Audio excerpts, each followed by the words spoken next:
What does it really take to build a course that you can take and influence the lives of tens of thousands of people? My name is Michael Santos. I am the founder of Prison Professors, and I'd like to share with you the strategies that we use to take our courses inside of jails and prisons across America, and I want to show you the reasons why I do that. So here is my kind of home studio, which you can see. I work from home here in Southern California. I'm using my iPhone and a gimbal to show you how I get started. So I've been at this desk already for about an hour. It's now 4:30 in the morning. These are strategies that I learned while I was in prison of, if you can get up early and focus on something very specific, you can accomplish a lot more than if you're just meandering through the day. Okay, so like I'm gonna turn this gimbal over here. I've recorded this on my iPhone, and I'm gonna show you what does it look like. Because I know that when you're in prison, you can't really see all of these things.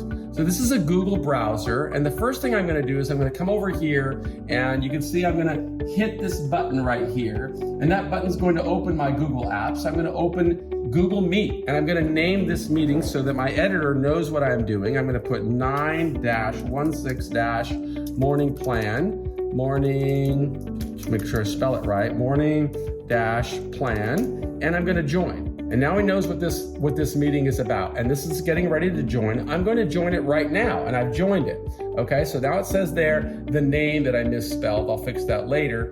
The name of the meeting, and if I close it right here, I can now hit the button right here and said record the meeting. You see it says it's highlighted right there, record the meeting, and then I can hit start recording and start. And now this thing is going right here. Now it's red, so that means I'm recording on my camera on my Mac, right? So this is a Mac. So now what I'm going to do is I'm going to bring, and I'll use my phone. I'm going to bring this microphone down and bring it over here so that I've got better audio. So now I'm recording on this audio and on this phone. And I did some work last night, which I showed in one of my other studio videos, to kind of streamline this process and to build my course. I'm going to show you over here. I've got a section here where I just push one button, boom, and now all these lights in my studio click on. See, so now I've got, if you click up there, you'll see I'm using my phone and it's going around all these lights I've got, right? So these lights and this computer allow me to start recording in real time. And what am I recording? Well, if you've gone through my course, you know that it's been very deliberate. This is a course that I'm creating for the Bureau of Prisons specifically, and it's called Preparing for Success After Prison. I'm really enthusiastic about not only sharing it with you, but showing how developing this course really started at the very earliest stage of my journey in prison, just after I was convicted back in 1987, when I was facing life without the possibility of parole. I went through this same process that I show you in the course, and I can now take off the stop sharing myself here on the screen and share on the screen and share actually, kind of a roadmap of how I'm doing this to build this course for the Bureau of Prisons. How does it happen? Well, in all reality, it didn't just happen now. This happened many, many decades ago when I was still locked inside of a prison. See what it says there? This is how I organize my files. This is CDCR 2022, and this is the 2022 version of this course. I can look through here and see all of the work. Here are the PDF lesson plans. Here are the files for every lesson plan. If I click on one, the first is about an overview, right? And the overview is what I'm doing right now. I'm just telling you the overall concept of the course. How does it get developed? I always believed that if a person, you can see, I'll talk about them all, but I want to be looking at you when I'm talking about it. I'm just going to tell you there's overview, there's values, there's goals, there's attitude, there's aspiration, there's action, accountability, awareness, achievement, appreciation, formative quizzes, syllabus and pacing, right? There's a tremendous amount of thought that goes into all of this in order to present to somebody in prison, to a prison administrator, right? I can show you what it looks like if I scroll through this guide right here, and this is the one that I use in California's prison system. I have to persuade administrators to believe that I can help them improve outcomes in prison. Why do I believe that? I believe it because I know that when I was in prison, it was people that had been in prison that influenced me, starting with Socrates. But I have to create all of these guides of how does the process work, right? Module 1 is about overview, which we'll talk about. Module 2 is about values, which we'll talk about. Module 3 is about goals. And there's a series of products that go into it. Module 4 is attitude. Module 5 is aspiration. Module 6 is action. Module 7 is accountability. Module 8 is awareness. Module 9 is achievement. And finally, Module 10 is appreciation. Now, if I talk about these things, that's one thing. But if I can show you how it relates to somebody who went through 26 years in prison, it's my hope that I could build trust with you and show you I'm not asking you to do anything that I didn't do. And I'm showing you how I'm still doing that today. Every day I'm up very early in the morning, and every day I am working, and every day I'm striving to demonstrate the value I can bring to society. But all of that really began when I was locked inside of a segregated housing unit back in 1987, facing a sentence of life without the possibility of parole. At that time, make a commitment and say, I am going to get out of here and find a way to reconcile with society and make amends, because I hated being in prison. And I wanted to be successful after I got out of prison.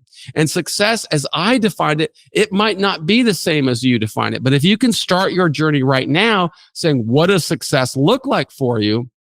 Then you could really embark upon this strategy that will help you. And what is a strategy? Well, once I've defined success, like for me, I wanted to build a career that would allow me to go into any environment, regardless of how much time I was in prison, and say, I don't want them to judge me for having been in prison. I want them to judge me for how I responded to being in prison. And because I had that vision, I could set goals that aligned with it. Okay. It would influence what books I wanted to read, what friends I chose, what jobs I took in prison, what my adjustment was like in prison. And I didn't do it for a certificate, lower bunk pass, or an extra bowl of Wheaties. Instead, I did it because I believed there was some relationship to how I would emerge. And that's what I want you to be thinking about. I want you to think about, are you making 100% commitment to success as you define it? That's what it means to have the right attitude, which is one of our modules. You've got to have the right attitude if you want to do this. But to sustain hope and motivation as the weeks turn into months and the months turn into years and the years turn into decades, you really have to have an aspiration. You've got to see, how are the decisions I'm making today going to relate to what I want to become in the weeks, months, years, and decades ahead? And that's why we have a module on aspiration, because in prison, it's easy to lose hope. But you've also got to take action. You've got to be very deliberate in what you're doing, like getting up at 4 o'clock in the morning or earlier, or writing books, or memorializing your journey. You've got to be very focused on every action step you take, knowing that it relates to what you're going to become. You also have to create accountability metrics for yourself so that you are measuring, am I making progress? Like right now, I'm showing you, I'm not asking you to do anything that I didn't do. You can see on my screen that I'm recording everything that I am doing. Okay, that was this date. I created this module. I created this course. Here's going to be the thumbnail. I can look at the thumbnail and see, what does it look like?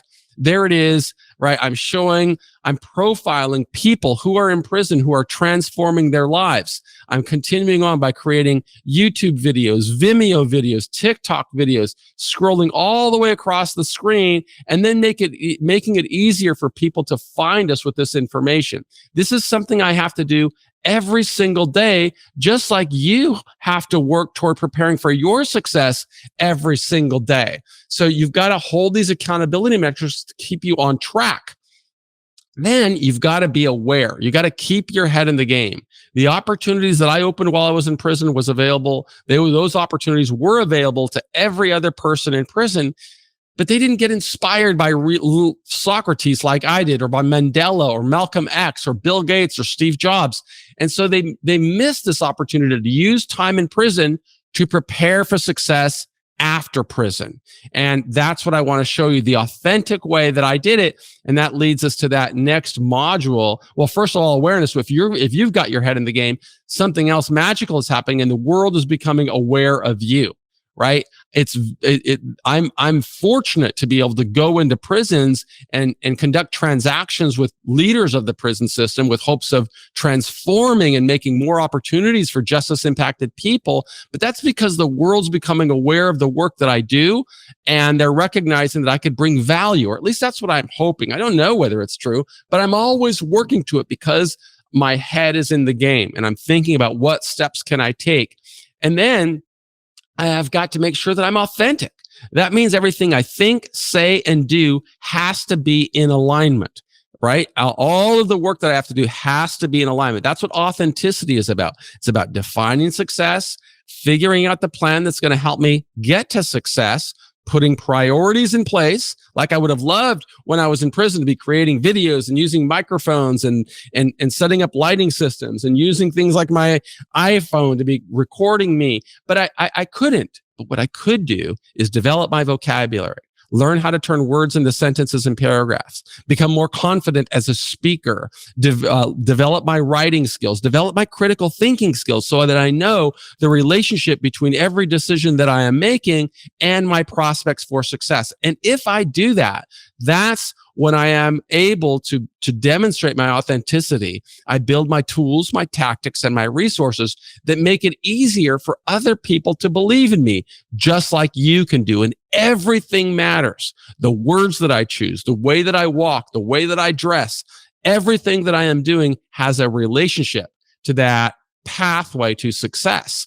And then you've got to celebrate every little achievement. Like, it was an incredible achievement for me to come up with this idea of creating a course, this 10-part module course that really never ends, because you should never stop working on your success.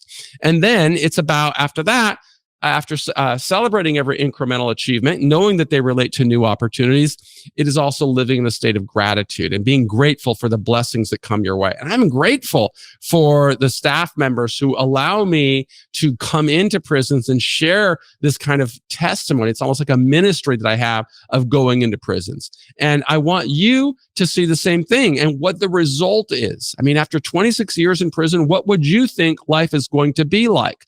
Well, I'm going to show you as I walk over, because it's now 4:30 in the morning and I want to go fill up my coffee cup. So I'm going to stop recording on my big screen and return to recording here on my iPhone. So all I have to do is move this camera over there, right? You can see me moving that camera over there, and which I'm doing still on the screen.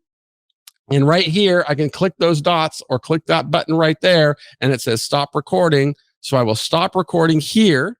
And now I'm going to be recording here on my iPhone again. I wish that I could turn it around and show you my the back end of my house, but I can't. I can't do that while I'm filming, and it's still kind of dark. So I'm going to be turning the lights on. I'm going to be turning the lights on as I walk around. Let's see if I could use this gimbal effectively. Now, I know that I can focus on my face like that, and that should keep it straight. So I'm walking away, walking now to the dark part of my house. And just showing you, this is my whole studio behind me, right? This is where I work every day. And I mean, it's kind of awesome because I live right there and I work right there. So I just have to, I don't have any traffic commute. I just come downstairs, right? Sometimes I film in here. This is our dining room where I live with Carol. And I can, sometimes film here. And again, my wife can be working. My wife works at those other computers right there while I'm filming in that studio back there. Sometimes, I can have other people here helping me. They could be sitting here. And then this is really where our main area is here. This is where I get up in the morning, and I've got some cool stuff here, like this kind of thing right here, where I can plug on this fireplace, and it's just electricity. I don't have to light a fire or anything like that. So these are all the cool things that can come to us in society if you work hard while you're in prison. And I can walk over here and get a cup of coffee. That's what I'm coming over here to do right now. And to get a cup of coffee, all I have to do is click this button right there, and this little machine will start warming up, and pretty soon I'll have coffee that's just like a Starbucks coffee machine.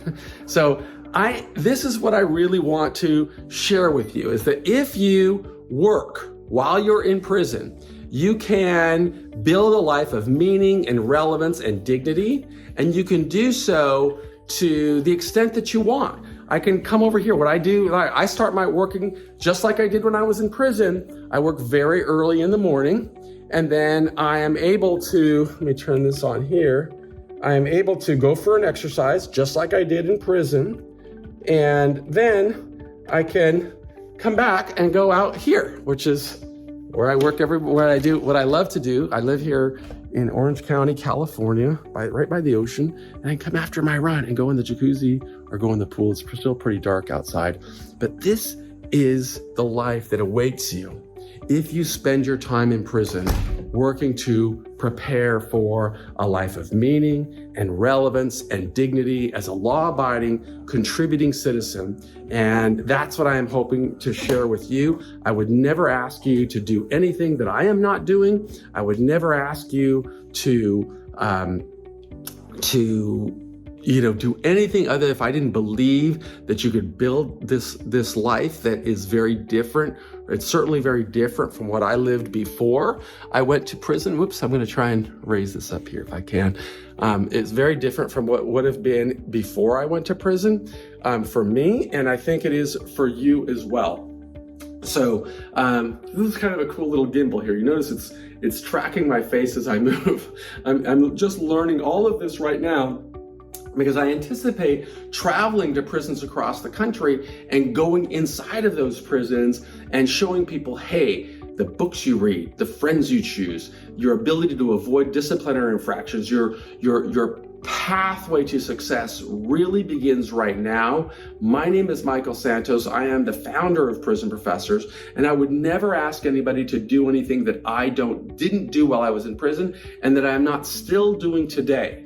So I wanted to make this video for you as kind of a further testimony of showing you what life is like for you when you get out. And sometimes I want to show like everything because I'm so grateful, right? I live in gratitude, and I know that there's a pathway. This is my garage right here, right? There's a pathway to a life that is way better than anything we believed when we were in prison, right? You can have awesome cars, you can have an awesome home, you can have a phenomenal life that you don't have to answer to anybody about being in prison. All you have to do is say, I know how to create a meaningful income stream.